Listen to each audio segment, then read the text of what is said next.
hoje, como que você se coloca do ponto de vista político e por que você se coloca dessa forma? Eu me coloco como um liberal de centro-direita. Tá? Dito isso, eu já digo também, para mim, esses rótulos, eles têm uma utilidade muito limitada. Tamo junto. Eles mais ou menos mapeiam, assim, mas eu não vejo para mim, por exemplo, como é que, já que eu sou liberal, o que eu preciso pensar sobre essa questão? Eu não estou nem aí do que o liberalismo deveria achar sobre essa questão. Não estou nem aí. O que me preocupa é o que é verdade, o que é o certo, o que é o verdadeiro aqui. E é disso que eu vou atrás. No final das contas, eu vejo, olha, a forma como eu penso, de maneira geral, dá para colocar mais desse lado aqui. Eu valorizo a liberdade individual, eu valorizo uma sociedade baseada em regras que todo mundo vai ter que seguir, mas dentro dessas regras, cada um vai ter seu espaço também de buscar os seus valores e a sua vida. E acredito que parte dessa liberdade inclui uma liberdade econômica, de produção, de crescimento, de ambição também, acredito que isso faça parte. Então, na prática, eu estou mais nesse quadrante liberal.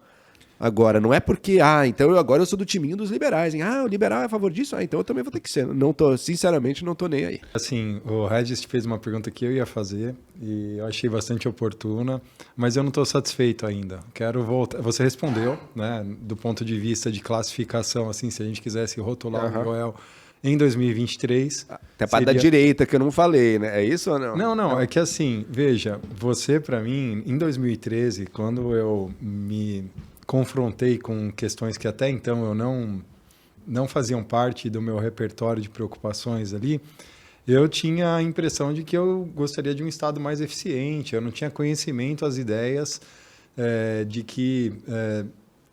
como é pernicioso a ação do Estado e tudo mais, né? Então, o que eu queria saber de você é qual o capítulo do Estado assim, que você observou virtude para se colocar como um centro-direita e sair da esfera do libertário. Sua pergunta parte de uma premissa libertária, assim, bem forte, né?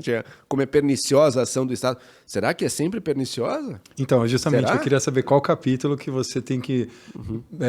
que ela não é perniciosa. Exato. Que é marcante na sua vida, do tipo, falar assim, o Estado precisa... Que mudou, né? Eu vou te dizer.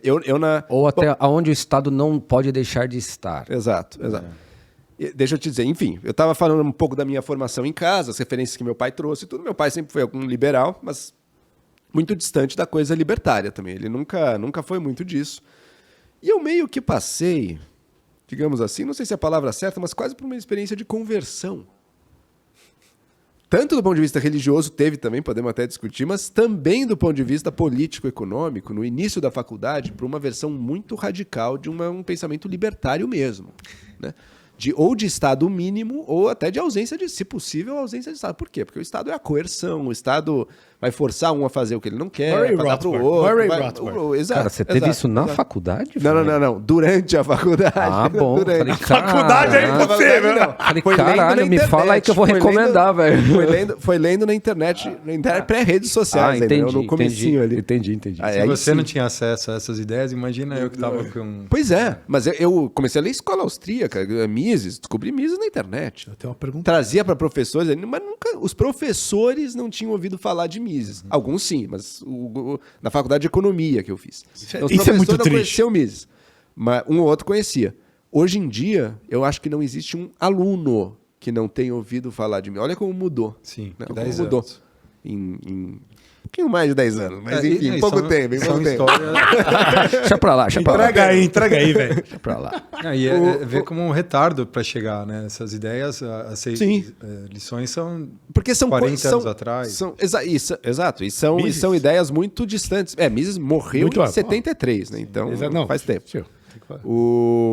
50. Mas enfim, essas ideias estavam gestando num mundo que na época era um mundo paralelo, que era da internet, né? Eu sou da geração, assim, a última geração que lembra como é que era antes. Nós aqui, né? Todos nós aqui lembramos, né? Todos nós aqui lembramos. Eu peguei assim, no início da adolescência essa mudança e como ficou depois, né? Mas teve um período inicial, fim dos anos 90, início dos anos 2000, que ainda era uma coisa meio... Tinha uma restrição de classe, em primeiro lugar, o pessoal que era mais classe média alta tinha acesso, o resto não.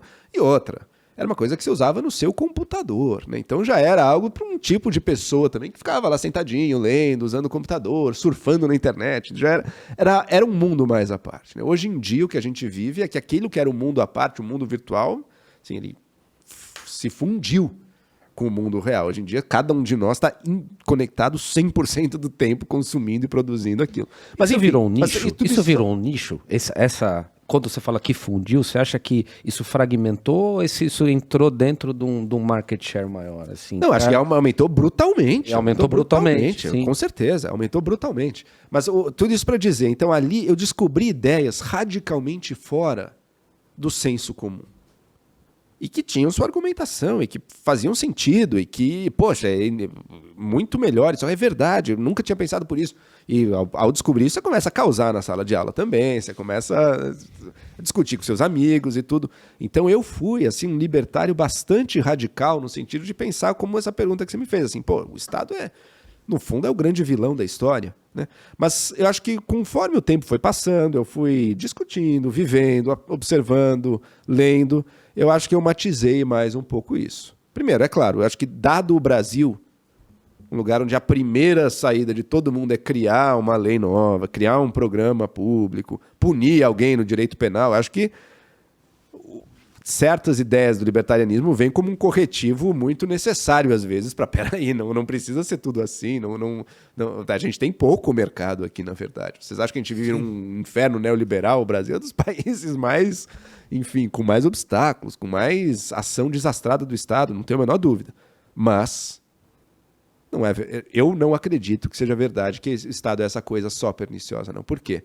Porque tem coisas que nas trocas de mercado a gente não dá conta. Um exemplo, vou dar dois aqui, tá?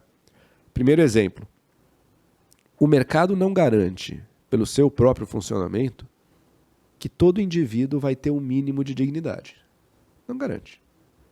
É perfeitamente compatível com uma solução de mercado, com uma solução eficiente. Isso é parte da população que... Mas o que você quer dizer? Desculpa te interromper, mas fala. Com dignidade, seriam bens acesso a um mínimo de saúde, de educação. Eu parto da premissa que a pobreza é o estado natural do ser humano. E o mercado não estaria aqui para resolver essa demanda, né? Mas a gente quer. Mas você quer que pessoas morram de fome na rua? De maneira nenhuma. Eu não quero, então. Mas assim, isso só, o mercado não garante. O acesso à alimentação é tão importante que não fica no controle estatal. Né? Ele está Claro. Mas veja, uma coisa eu estou com você, assim, seria um desastre se o Estado resolvesse. Não, agora eu cuido da produção e distribuição de alimentos. Agora, se o Estado não garantir para muita gente um colchão, uma ajuda básica, muita gente vai ter muita dificuldade ou não vai conseguir comprar esse alimento. Sim.